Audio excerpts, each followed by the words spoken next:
Hello and welcome to the first edition of our brand new fortnightly Q&A series. When recording our main series, we really enjoyed hearing from you all, so we wanted to do some more of it. In this series, we'll be taking your questions, and between two of us, we'll go through and answer them one by one. This week, I'm your host, Harley Thorne. I'm joined by GasCast's very own Harley and Neno.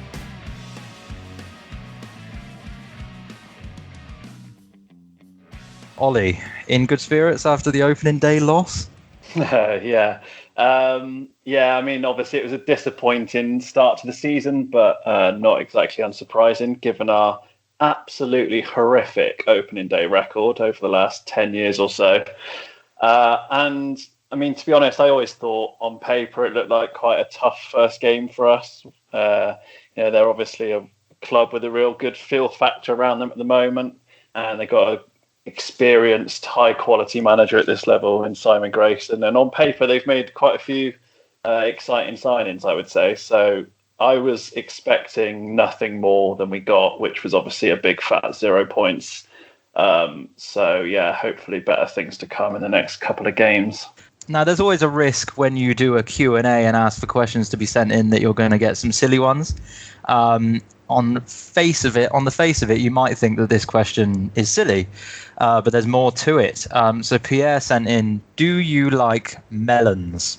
And what I believe that he is getting at might be something to do with fruit and might therefore also be something to do with the market. I mean, where did that come from, Ollie? There's a lot surrounding the club at the moment that you didn't expect a week ago.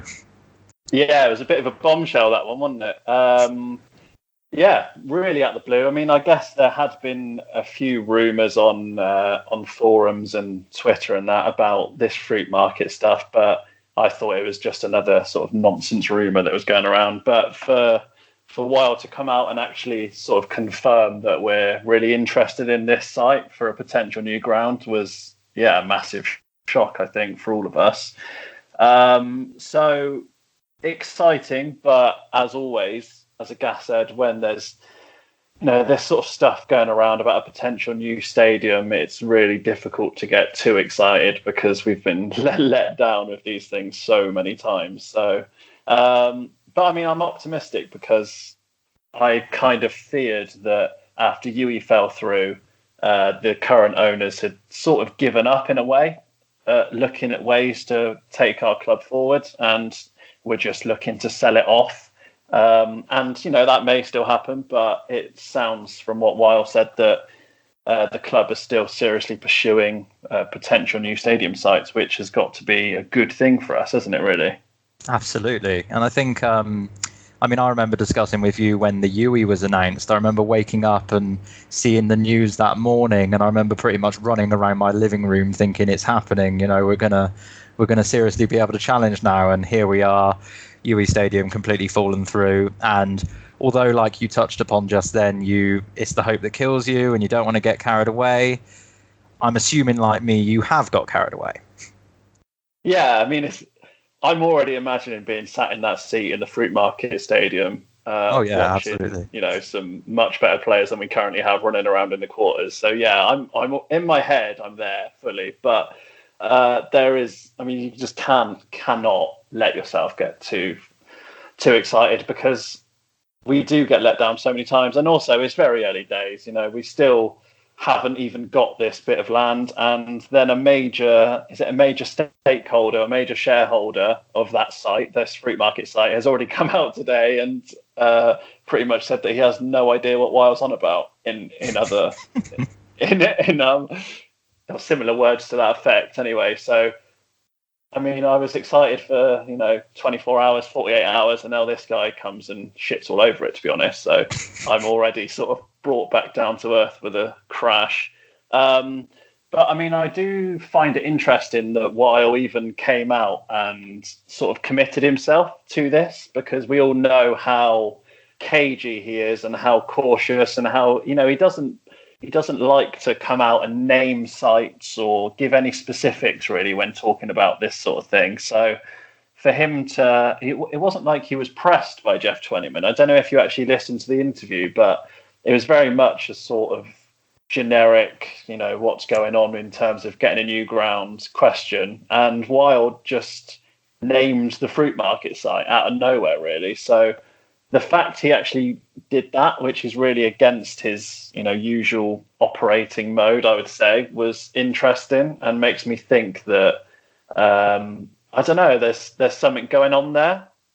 It almost felt quite strategic, really, to mention it at this time and in that way. Yeah, almost like, it kind of makes me think, is there another site? I'm not saying Uwe because I'm sick of thinking of Uwe and thinking that we could have a stadium there, but is there another site that we're currently sort of in negotiations with over a price, and he's now come out and named a different site to sort of make those negotiations go in our favour a little bit or something? Maybe it's all a negotiating tactic with another site because, it just seems really odd to me. So, he usually hides behind these NDAs and, confidentiality. How many times have we heard him say the word confidentiality since he's been in charge? But so for him to come out and say that was interesting, I thought. I mean, we could sit and speculate about this one all night long, but the fact is we just haven't got too much information about it yet. But it's certainly one that we're going to no doubt speak about on a weekly basis, be that on air or off air. That very much leads us into a question that was sent in by Mike. And his question is, how long do you think it will take us to get championship ready? And by that he means infrastructure and players, etc. Obviously a new stadium being vital to that. I mean, it's a difficult question, really, isn't it? It's sort of how long is a piece of string type question, because obviously, at the MEM, we're never going to be championship ready in terms of infrastructure. So the question's basically asking, how long do you think it'll be until we get a new ground? I mean, essentially, because until we get a new ground, we're not going to get the players that would get us up to that level anyway, unless we have a freakishly good surprise season at some point, like sort of Shrewsbury had last season. So, it's really difficult to say. While saying that he hopes we'll be in a new stadium at the fruit market, it's like in 2 years, isn't he? Which, that seems, even if that all went smoothly, that seems like a ludicrous timeline to me. But I would love to think that within the next maybe 5 years, we could be in a new stadium. And I don't know whether Mike's also referring possibly to the training ground as well there. And if he is, then that all seems, a bit weird to me, because that's obviously, we bought some land for that. Nothing's happened there, while saying that whatever happens with a potential new stadium isn't linked to the training ground, but yet the training ground has been untouched and is growing weeds, and has been for the last 18 months or so that we've owned it. So, it's really, really difficult to say. What do you think about this one?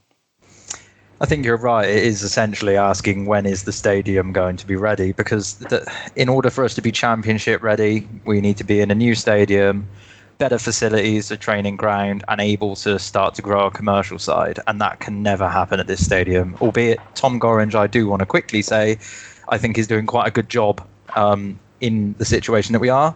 I think 2 years is an unrealistic target. But I am glad that they're setting themselves that target. I'd rather that than 10 years. I think 5 years would be a realistic goal, but I wouldn't necessarily say the second the stadium is built, then you're championship ready. I think you need to bed in and kind of develop there. I certainly expect us to be in League One when that stadium is built. If we're not in League One, I say when the stadium is built, let's assume that is the goal. So 5 years time, I'd like to think we'll be at least in League One, and we'll either be in a stadium or definitely be moving to a stadium soon. And I think then you're looking at 2 to 3 years in that division to slowly build the quality and, get a decent youth set up and start to kind of put in the foundations of a championship club.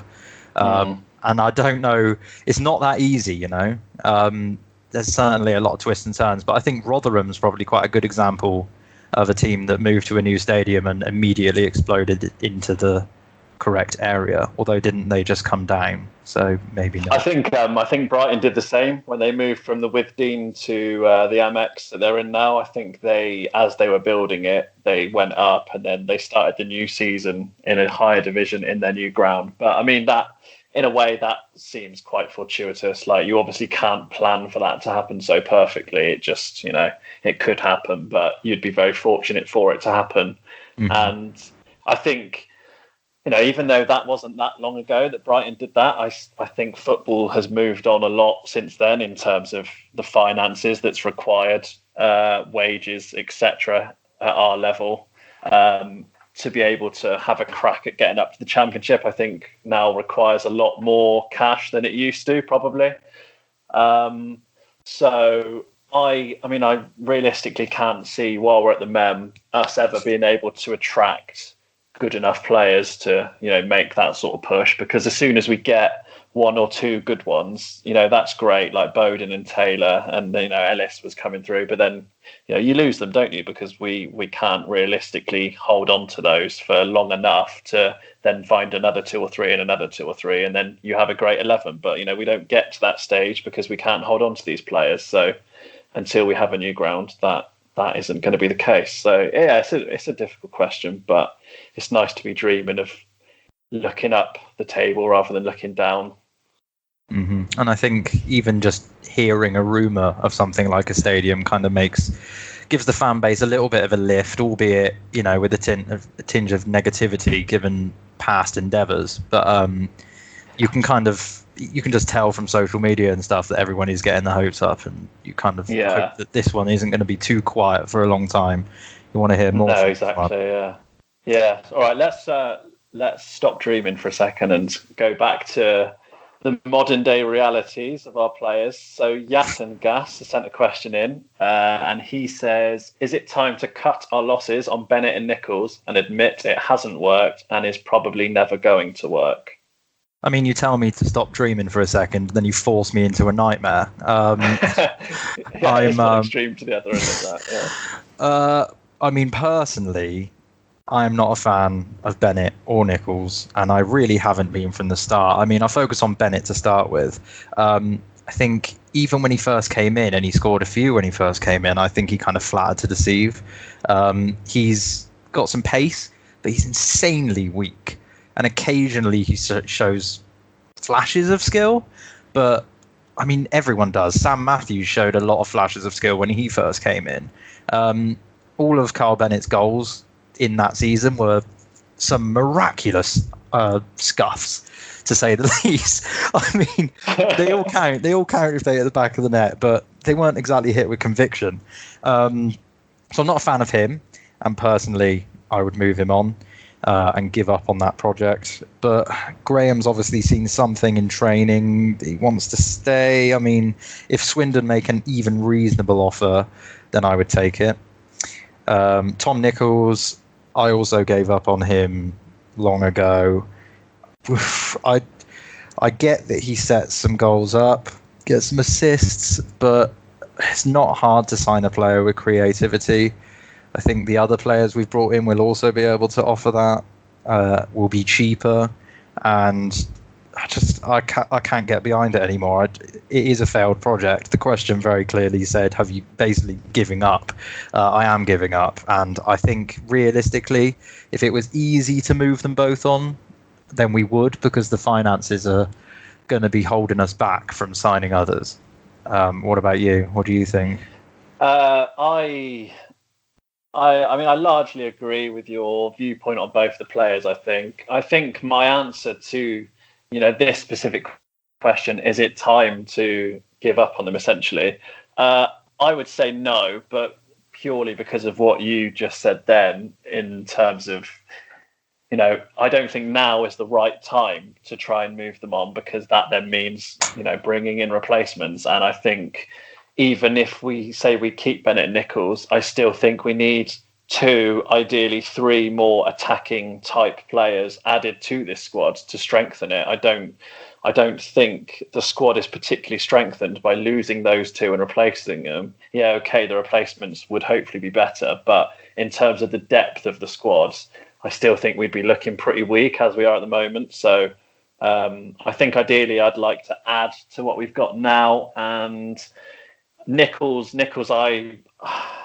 have pretty much given up on him, to be fair. Although I was reading earlier actually, he did get, and I was quite surprised, he got 7 assists last season, which isn't pulling up any trees for a striker. I get that, especially added to the 0 goals part. But 7 assists in a terrible team which neither scored nor created many chances isn't bad. I still think there's a player there to work with, and I think that when Nichols does eventually leave us and go to another club, I think he'll actually return to his sort of Exeter form that he had that made him quite a promising young player back in the day.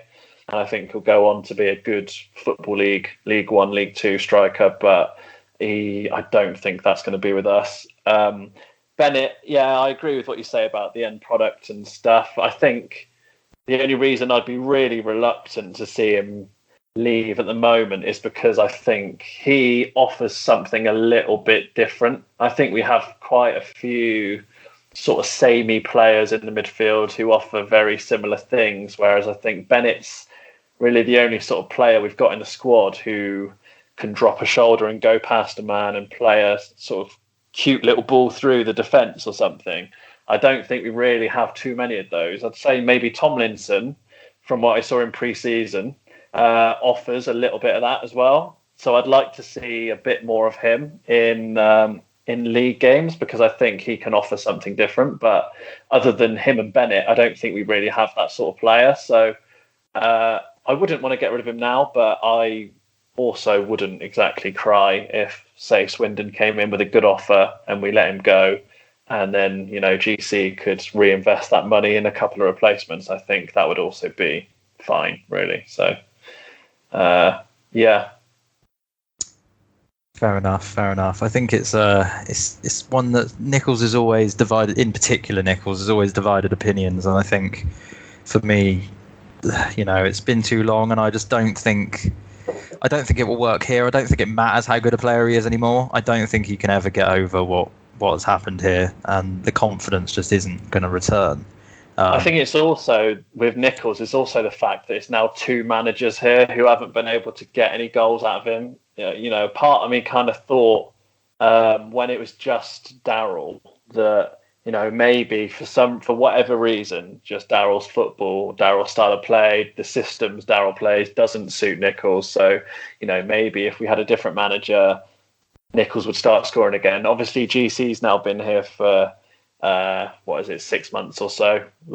If you take last season and the start of this season into account, and nothing's really changed, so that probably says it all, I guess. Mm-hmm.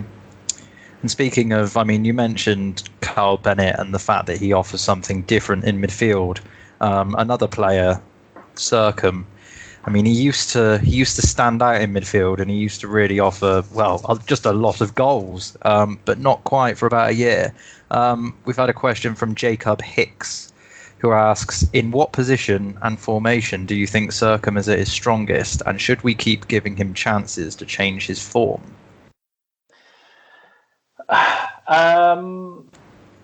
I think we're not going to have much of a choice other than to give him some more chances to change his form, because he's an attacking type midfielder and we don't really have many of those. So I think we're going to have to keep playing him, or at least play him every now and then, because otherwise we're just going to be playing Clark Ups and a go-go in midfield, and there's not a lot of excitement in those 3, to be honest, if they're on the pitch together, in my eyes. So I think we are going to have to keep giving them chances. But to be honest, I would love to be able to rewind the clock to the start of this window and to have seen GC get rid of Sercombe and had 2 or 3 months to replace him before the start of this season, because I think he's not just been poor, he's been terrible. In the last, like you said, the last 12, I'd argue possibly even 18 months, I think Sercombe's just been abysmal in probably 90% of the games he's played.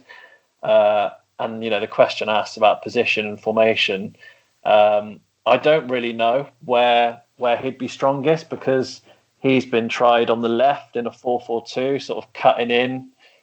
He's been tried behind a sole striker in a 4-4-1-1. He's been tried behind two strikers at the tip of a diamond, and I really can't remember a good performance from him in that whole time. So logic to me would say that he's probably best behind a front two, so that he has a couple of central midfielders behind him as well who can sort of do the defensive work, and for that not to be too much of a pressure on him to have to get back, and he can just concentrate on providing for the front two. But he's been played there plenty of times, and that doesn't happen. So he's a real enigma to me, because in his first season here, he was absolutely excellent. He scored, I think it was over 10 goals, got quite a few assists. He was taking our free kicks and our corners, and he was just a really, really good player, and someone who I thought we could build around at this level. But he looks an absolute shadow of that for a long time now. What do you think about Sercombe? I think the words that strike me are over-engineering. I think, since he came in and he played in centre midfield, and he was kind of box to box, and Oxford fans that did rate him, there were mixed reviews, but the ones that did rate him said he had a really good engine. And that's what would stand out to me, was he basically played in that midfield too, and he bossed the whole midfield. He was getting back and he was bombing forward, and he was arriving on the edge of the box at the right time to stick it in the net. And I've said before on the podcast that I think it was since Darryl started messing around with his position that his form went massively backwards. We started farming him out on the left flank, which was baffling and really frustrating for me. It must have been frustrating for him also. He finds himself more centrally now, but I get what you say about the kind of playing him in centre attacking midfield thing. He scored goals, he got some assists, so why wouldn't he fit there?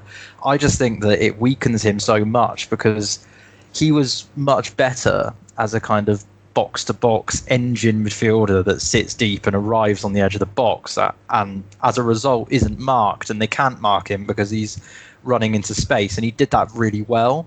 Whereas when he's already pushed forward, I don't think he has the same effect. That said, it has been a while since I first said that as his defence, and I think he's probably found himself in a box-to-box role, and he hasn't been pulling it off, which really disappoints me, because I was a huge Sercombe fan. I don't know where you go with it. I mean, it concerns me from the management point of view, and just an all-round the club point of view, really. If a player dives in quality this much at the club, he's clearly a talented footballer. He's not hitting his shots anywhere near as well as he was before, and just little things are going wrong. People say disinterested, but I really struggle to buy the disinterested thing in a footballer. I mean, he is originally from this southwest area. There's not many clubs that he can go to after this. He's in an important part of his career. He's not going to want to be bombed out. So why would he be disinterested? It's I don't understand that. I haven't completely given up on him, and that there's a player there with the technical ability. So surely you've got to stick at that. I think an issue I have with him is that even at his best, like he was in his first season, he's a very, very particular type of midfielder, because he's got the technical ability to be quite a creative player, but he's not actually that creative. I don't know his stats from Oxford and stuff, but he's never struck me as a player who's got a lot of assists. He's a goal scoring midfielder. At his best, he reminded me of sort of a Lampard, getting on, coming into the box late and getting on the end of crosses, scoring long range efforts. So he's a goal scoring midfielder, and unless he's offering goals, I don't really think he offers a lot to the team overall, because defensively he doesn't really do much. He's not great at tackling or doing the defensive side of his game, and I think we're a side that's crying out for a creative player in the middle, and I don't think that's him. So I think even say he did get back to his best, which at the moment looks a long way off, I still don't think that him getting back to his best would actually remove the need for us to get in a midfielder who maybe is a bit more creative on the ball, because, yeah, I don't think that's what he is. So in a way, I sort of see him as a little bit of a luxury player, but he's a luxury that you can accommodate when he's hitting 10 plus goals a season from centre midfield. And when he's not, it's very difficult to justify him being in a team, I think. Yeah. Anyway, let's move on to Sharpie's question. And he says, do you guys think that the team / squad we have at the start of this season is overall better or worse than the one we had at the start of last season? That's a really tricky question, isn't it? It's especially difficult when you haven't got a picture of each squad in front of you like they do on Sky Sports. I almost feel like our lack of professionalism that would have showing been up good here. Preparation. I mean, I think it comes down to balance in the squad. I would be concerned in that we're very unbalanced, and we were last season. I think it's pretty level, really. It's pretty level.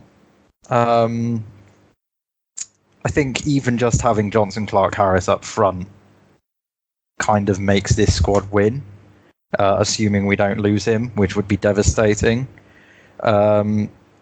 From an excitement point of view, we've got some players that seem like good signings, but it's hard to judge because people like Davies in defence look like good signings compared to Lockyer, but we haven't seen too much of him to judge. I think we need some business done still, and we could potentially have a better squad than last season. What about you?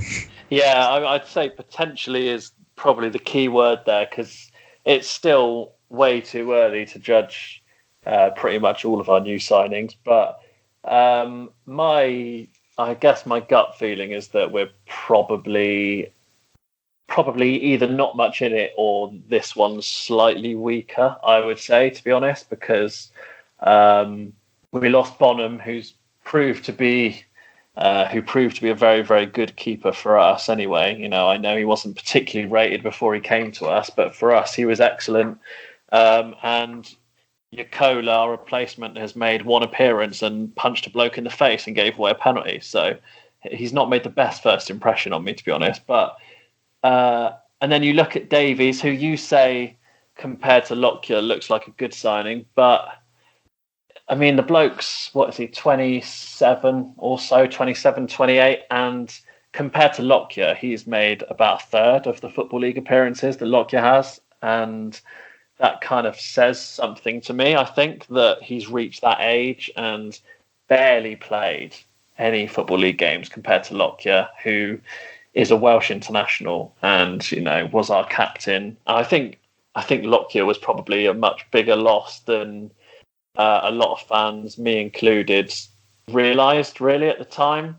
And that kind of seems to be the way, really, that we think, oh, you know, we can move him on and replace with better. I'd use Lee Brown as an example.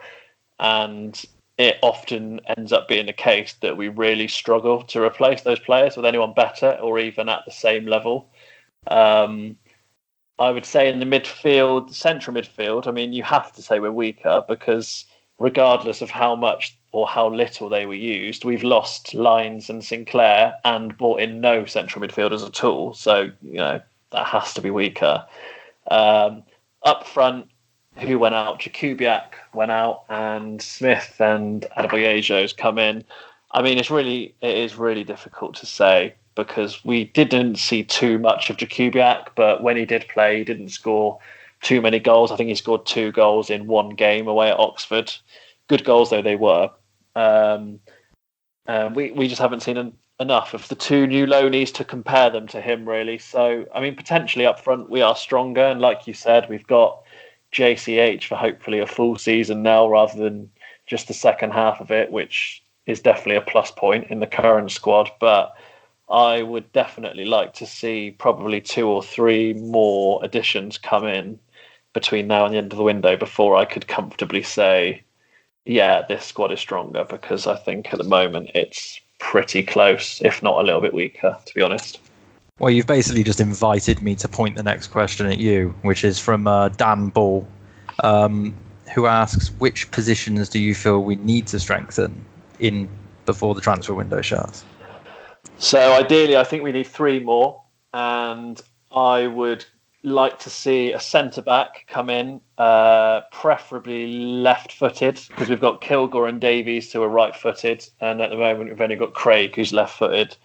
I would like to see a left-footed centre-back, but I would like him to have a bit of pace, because I think we are really, really lacking pace at the back. And, GC talked in pre-season about wanting to play a high-pressing game and all this sort of stuff, and that would just be absolute football suicide, to be honest. With our current defenders, you cannot play a high line with Craig and Davies at the back, because any striker with a bit of pace is just going to absolutely rip you apart, as apparently Kai did for Blackpool against us, who's a really quick sort of attacking player they've got in, and he gave us all sorts of problems from what people were saying who went to the game because of his pace against our lack of it at the back. So yeah, I'd like to see a left-footed centre-back come in. I would like to see a winger come in, probably left-sided, to give Bennett a bit of competition / take his place.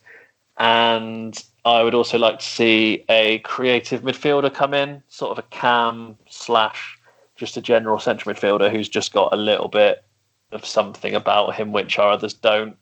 Can spot pass, pick a pass, and just generally has a little bit of finesse on the ball, whereas our others are a bit sort of hard workers rather than offering anything particularly special on the ball, I would say. What about you? I mean, I agree on the centre attacking midfielder. I think that we need that flair player. I hate using the word flair, but we're going to go with it. That low centre of gravity, Messi-esque player is what I'm after. It's not asking for much, is it? But no, the thing that you said about Tomlinson's correct. I think that kind of player, small, agile, get about the pitch, knock a dinky little ball through. Everything that you kind of are tempted to believe that Carl Bennett could be, but he isn't. At least not in my opinion. So yeah, a flair player to make things happen, a bit of a luxury player really. What you're hoping that Sercombe could be. A left winger, because I don't think Carl Bennett is good enough. We lack width big time. I don't see Carl Bennett as a player that gets down the wing. He definitely comes inside, and I think we need someone. I'm really happy with Rodman on the right side, to be honest. I think Rodman could be a big player for us this season. And I think we need someone on the left as well. I guess you could argue that we're going to push up the wing backs with Leahy, who's clearly an attacking fullback and gets the ball in the box. But again, I don't think Carl Bennett is the answer. So without wanting to launch a scathing attack on Carl Bennett alone, a left winger would be good. And for my third player, I'm not going to go with centre back, because I really want to see some of our young players at centre back get a chance, even if that turns out to be a mistake. I think that we're stocked with some fairly promising talent there. I think Menesa's going out on loan, so maybe not him, but Kilgore, I really want to see him given a chance. He's a gashead. He showed himself well in Plymouth away last season, and I mean, he's a gashead. I don't care about his footballing ability. I want him at the back. So I don't want to risk any chances for the management to have an excuse not to play them anymore. I just want to see them play, and yeah, there's no real reason around that. I think that's my only reason. I'd like another striker.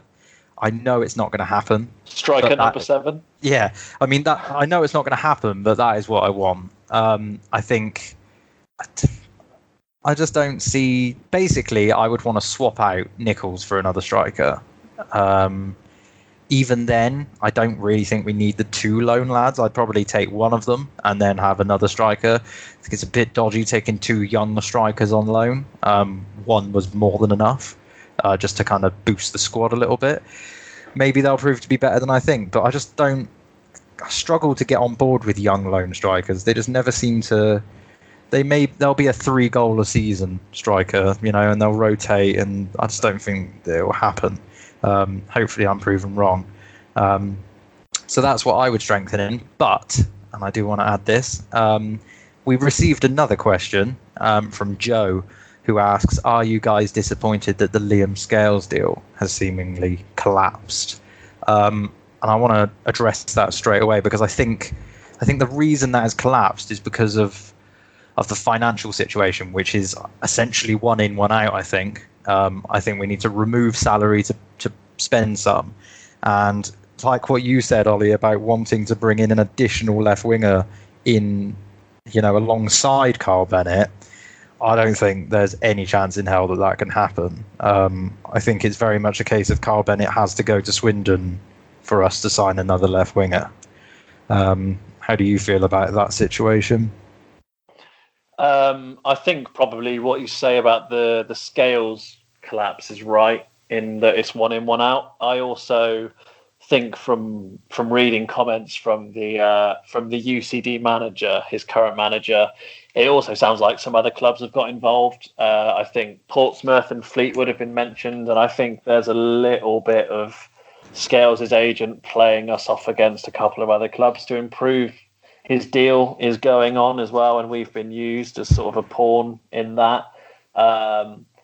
So yeah, that's all a bit weird, to be honest. I thought it started to get a little bit embarrassing for us as a club, because it was just rumbling on, and this isn't a particularly high-profile player on about, and it looked like we were struggling to sign this teenager from Ireland, essentially, which wasn't looking great. But am I disappointed that it's collapsed? Yes and no. Yes, because without obviously never having seen him play, he sounds like the type of centre-back I want, in that he's left-footed, he's tall, and he's got a bit of pace, and he's good on the ball. That's how he's been described, and that is pretty much exactly the type of centre-back I would like to see us sign. So from that point of view, yes, I am disappointed, but I'm also not, because I have never seen him play, so I have no idea what sort of standard he'd have been at. I imagine the current standard he's playing at is very, very low. You can't see that being anywhere close to League One standards. So who knows really how well he'd have done if he'd come over here. And I also kind of think that our squad is looking a little bit light in experience, and Scales would have been another one of those players, really, who'd have come in and been another young player sort of learning the game. And I'm not sure that's the type of centre-back that we need in particularly. So yes and no, but I don't think it's one to lose any sleep over, really. Although, having said that, I was thinking the other day, I never really think it's a good thing when your manager doesn't get to sign one of their top targets. And from the way that GC has talked about Scales, it sounds like he's really keen on him and has been for a while. And I just don't think it particularly helps with the sort of, I guess I would say, the harmony really around the club when your manager doesn't get the players that they really want, because it sounds like that's already happened quite a few times this window with attacking players. GC started the summer talking about wanting marquee attackers, and we've ended up signing 2 teenagers on loan, like you were saying earlier. So I think we've missed our top targets up front, and the way that Coughlin now talks about the window has changed. He now seems a little bit, I wouldn't say annoyed, but like realism has sort of hit home a little bit, maybe, in terms of the sort of players that we can attract here. So I don't think it's good from that point of view, but yeah, I'm not majorly disappointed, to be honest. I mean, I am disappointed because I like I mean, I like it when we don't go down the conventional recruitment route and we kind of go out to Ireland and have a look at those players. I think that's the way you kind of find bargains. And Coughlin, in fact, he's been in the media saying about how he's been looking over to Ireland. He said that they've got great character over there, and they're fighters, and that kind of fits his mold, no doubt. And I think this would have been a nice first import, and it's not happened. I mean, that's disappointing because I think that is the way that we can find bargain players, but I mean, it's done now. It's worrying from the sense that he can't have been expensive, and we must literally have been waiting for one player to leave to get him in potentially. One in, one out, as I said before. In terms of his impact on the squad, I agree with you. I don't necessarily see how he would have been the right fit for now. I just think it would have been a good signing for the future. But let's focus on the now, right? We have holes to fill, and if it's a one in, one out, then we have higher priorities. Yeah, absolutely. Yeah. Let me ask you this question then by Greg Hammock, which says the away kit ... Is the whole fiasco representative of the state of the club off the pitch, or are we all making a fuss over nothing? And then he also says, keep up the good work, fellas, which is nice. So, the away kit. What's your thoughts on that? I mean, it's frustrating as a supporter. Everyone's really excited about the kit. They always are. I mean, I like to pretend I'm not, but I've checked every single day to check that it's not gone up. The home kit's lush. What a cracking job that's been. And frankly, I thought last year was a brave choice and probably paid off in sales as well. I think kits that are brave usually do pay off because they're different. And how many things can you do with blue and white quarters? The kits, yes, since we went to Macron, they have been quite late.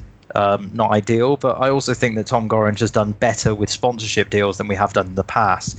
I mean, we're not flogging it as a raffle prize. We're actually going out and get reputable businesses. Ironically, I say that, and Mintbet went out of business about 2 months after going on our show.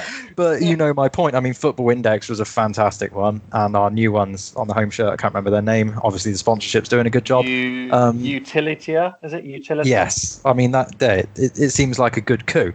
And I imagine we're getting paid more than fairly. So commercially, I think we're doing well. Organisation-wise, it does seem a bit tin pot, a bit unprofessional, doesn't it? But what I will say is, the home kit coming late, I think it did create a marketing storm, and it probably actually has worked in some regard. And if the club are intentionally holding back the away kit in order to allow people to receive their paychecks for the month before splashing another £50 on a kit, then, well, I think it might work actually. If the away kit is anything like the standard of the home kit, which is the best one we've had in, I think, probably 10 years at least.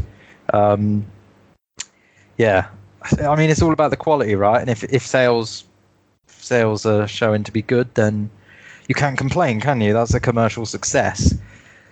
No, I mean, I think I think what Greg says about is the whole fiasco representative of the state of the club off the pitch. Although I'm not someone who, I like to think I'm not someone who just hammers the club needlessly and unnecessarily over things like this. I mean, the away kit, the fact that it's not out yet really doesn't bother me at all, to be honest. But I kind of get what he means with that, because you had the pitch, which we relayed, but then they used the wrong sand, so then it had to be relayed again, and then obviously the big screen, and it's taken us over 12 months to put up a steel frame and a big TV in the corner of our grounds. Like, teams have knocked down stands and rebuilt it faster than we've managed to put this big screen up.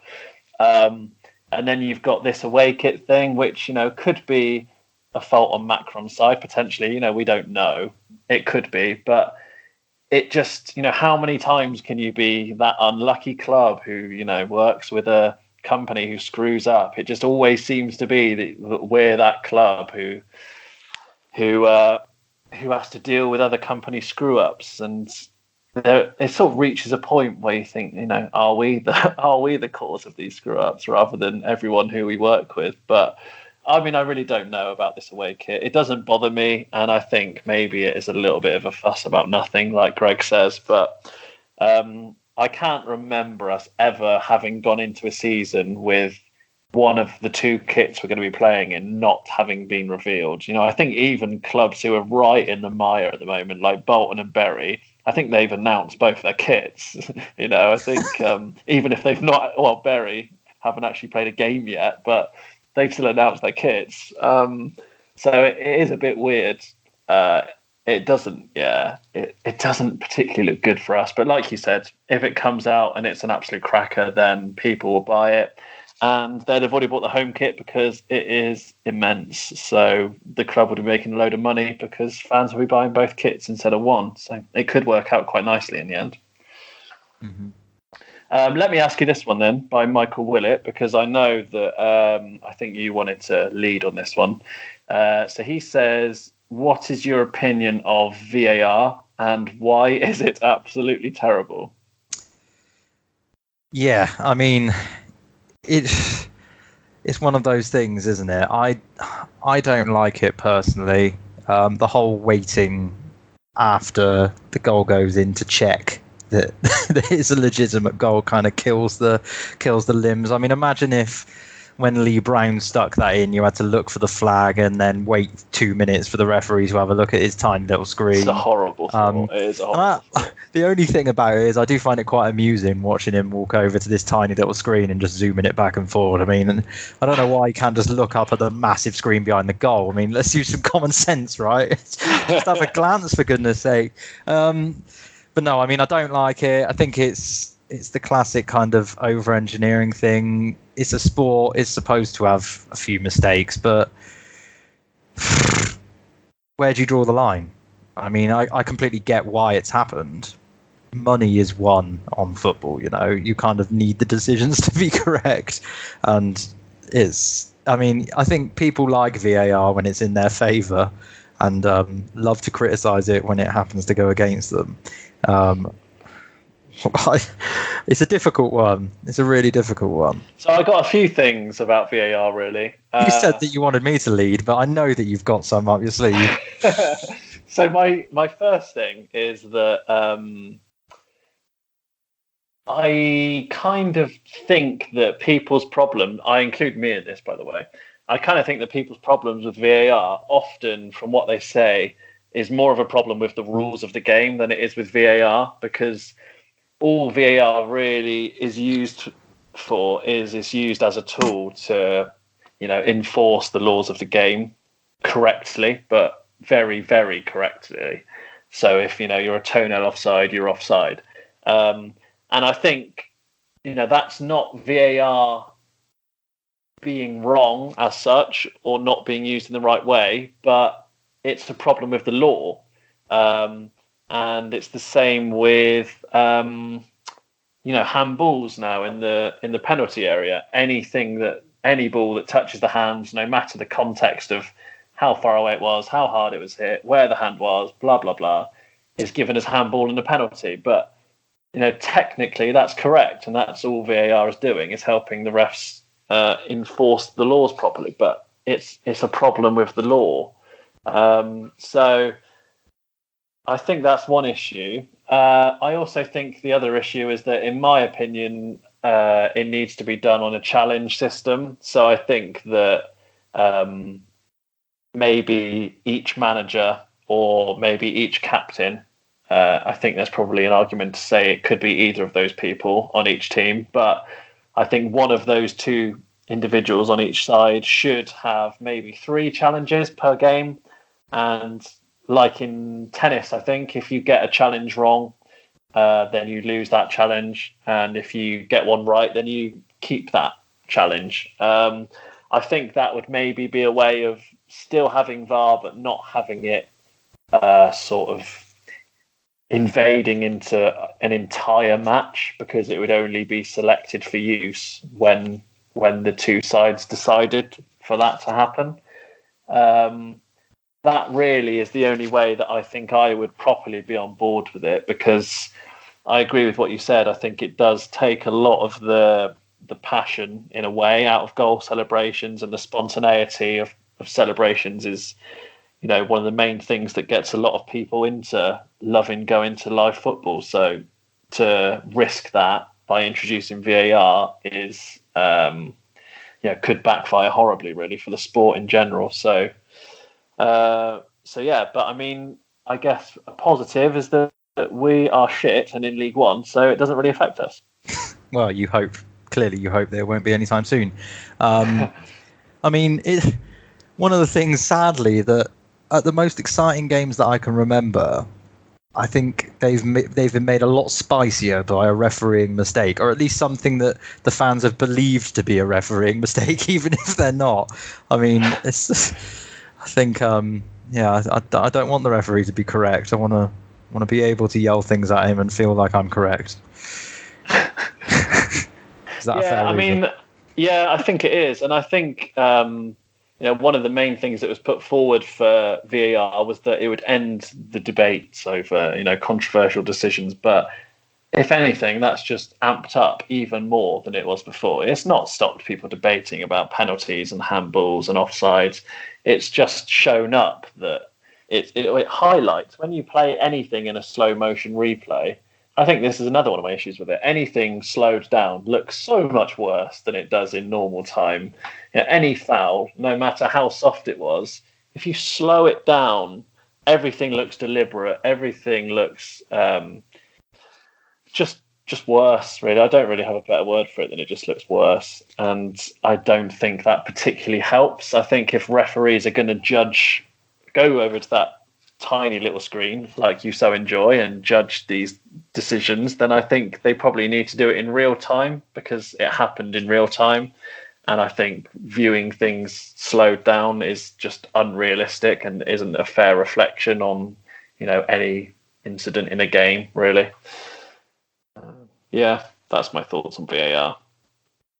Well, that was it was a proper football discussion there. I mean, I think the reasons, I'm not sure that anyone at the powers will listen to GasCast, unfortunately, but if only they did. Indeed. I'm feeling like you've added a question to the schedule here, and I'm not sure if I'm able to ask the question. Apparently, I need to ask it. Thank you to Tom for sending this question in. If Harley was a breed of dog, what would he be? I mean, I hate how you're saying that as if you've thought about this.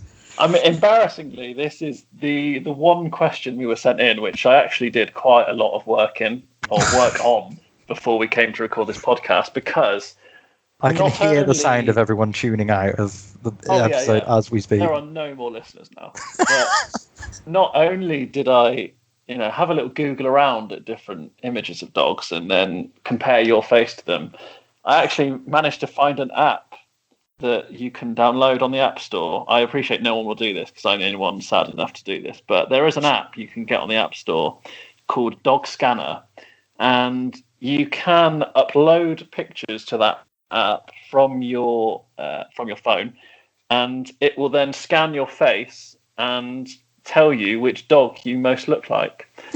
So I have done this with your good self. What? I went onto your Twitter and found a picture of you. I'll admit it's not a great picture, and I think this may have influenced the dog that you were compared to, but I found a picture of you.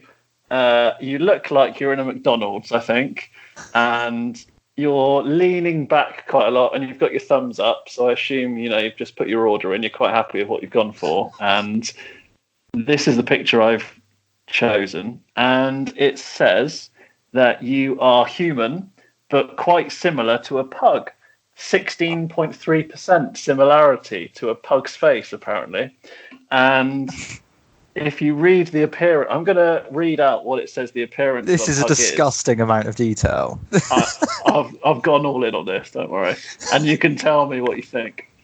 So, pugs have two distinct shapes for their ears, rose and button. Rose ears are smaller than the standard style of button ears and are folded with the front edge against the side of the head. Pug's legs are strong, straight, of moderate length, and are set well. I have no idea what that means. Their shoulders are moderately laid back. Their ankles are strong. Their feet are small. Their toes are well split up, and their nails are black. Would you say any of that is representative of your good self? Hopefully not the nails are black bit. Otherwise, you need to go to a doctor. But no, absolutely not. But I think I've got quite strong ankles. Yeah. I'm always working out my ankles. So yeah, I mean, I'm looking at a picture of a pug right now, and I'm not sure what to say, to be honest. I've got the picture on my phone that it's the one of you next to the pug, and I'm going to upload it on the GasCast Twitter because I think people will then see where this similarity is. To make you feel a bit better, I've also done it for myself. Because I just got so involved in this app. I literally spent about 2 hours on this app last night. So apparently I'm 11.7% similar to a Danish-Swedish farm dog. And I won't read out the whole appearance, but one part of it is that they have a dominant colour with patches of a different colour. And I'm assuming that's because of my embarrassingly grey hair at the age of 26. So, yeah, I'd say that's pretty spot on, to be honest. Well, I mean, what a way to wrap up the podcast. I think that was the best bit. I think that you deserve thanks for really kind of showing the passion that a guest needs to show. You come on prepared. You spent ages on an app called Dog Scanner, who we'd like to thank as corporate sponsors, by the way. Only joking. That was a completely voluntary advert to them. Indeed. I'm happy with being a pug. I think that's one of the better ones. Yeah, they're quite cute, to be fair. And I was told that my legs are pretty strong, so, happy with that. Every cloud. You'll all be celebrating to know that that's all we've got time for this week. Thank you for sending in your questions. Please be sure to fire in more via the form if you have any. As I said earlier, this will be a fortnightly show. I'm sure you're thrilled to hear. And and we hope to hear from many more of you than we did this week, although I'm sure there will be more pug chat next time. Just a quick reminder that if you did enjoy this, please subscribe to the show via your podcast player of choice, iTunes, Spotify, etc. Or instructions can be found on the website, gascastpodcast.co.uk. If you're a regular listener, please do consider becoming a Patreon and helping contribute towards our costs. We put a lot of time into the show, and your support would be greatly appreciated. More details can be found on the Patreon link on the website. Thanks to Ollie for joining me. Thanks for the research around dogs specifically. And up the gas. Up the gas.